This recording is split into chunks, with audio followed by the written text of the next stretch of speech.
আমার মনটা চায় অগরে কামলা নিয়ে গাইলাইতে পাঙ্গের পুতাইন 169 রান করতে পারে না, ওর বাপেকো কাছে গেলে ওরা কোণঠাসা হইয়া যায়, আর অন্য দলের কাছে গেলে তারা বাপ হইয়া যায়।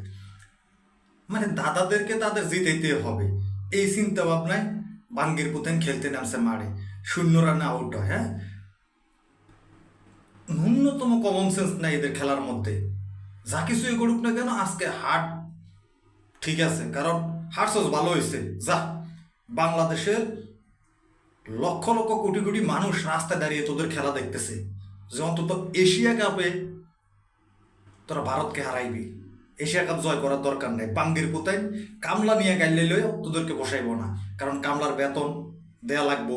কারণ কামলার বেতন যদি না দেই তাহলে কামলা গালাগালি করবো না, এই কারণে নিজেই দায়িত্বটা ঘাড়ে নিয়ে নিশ্চিত করে গাইলেনের বাঙ্গির পুতাইন।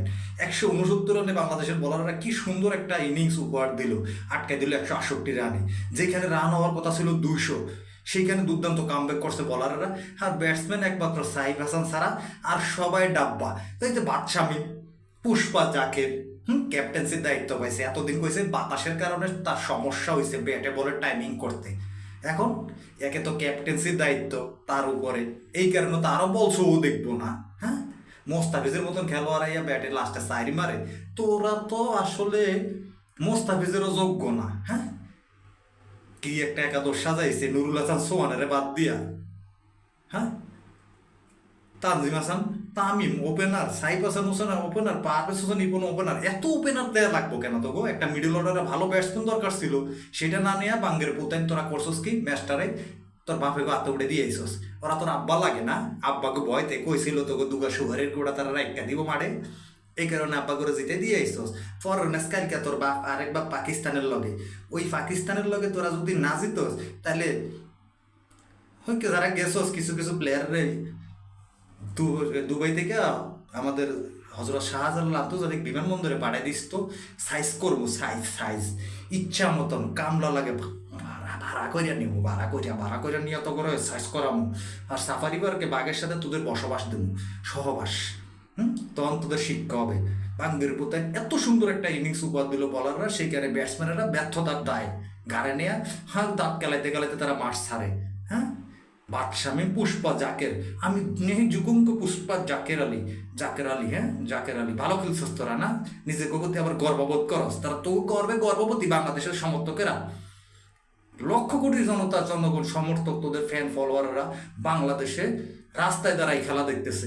এই প্রতিদানটা তোরা দিলি, একটা প্রতিদান ভালো দিছ, সেটা হইলো ওই যে প্রেশার উঠানামা, হার্ট ব্লকের একটা সমস্যা ছিল, এই টেনশন থেকে তোরা আজকে মুক্তি দিছস রে ভাই, এটার লাগে তো করে ধন্যবাদ রে। তোরা যে অভিনয় জানস তোরাই ঠিক আছস, এই অভিনয় লাগে তোরাই সেরা।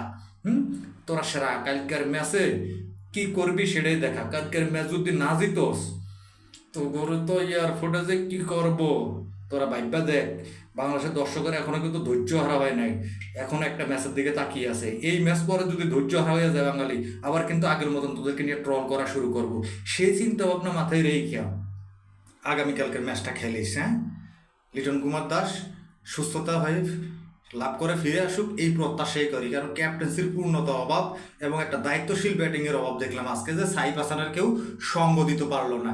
এটা সাইফ হাসানের জন্য যেমন ব্যর্থতা, সে এক প্রান্তে মারতে থাকবে, তার এখন আউট হওয়ার কোনো বা যে ভয় এরকম কিছু নেই, কারণ রান দরকার, সে তো মারবেই, সুতরাং সে আউট হইবেই। তো সেই ক্ষেত্রে সাইফ ছাড়া আর সবাই যার যার মতো হিসাব নিকাশ ক্লোজ করে মার থেকে দাদা বাপে গো হাতে ম্যাচটারে দিয়া চলে আইসস। 41 রানে পরাজয় বরণ করছস, 168 রান করছে, 141 রানে তোরা পরাজয় বরণ করছস। ওফ, কি মজাটা লাগতেছে রে ভাই, সেই লেভেলের কামলা লইয়া তো গোরা যে কিতা গাইলানি গাইলামু, এটা তোরা মনে রাখিস, কথা বুঝছস নি।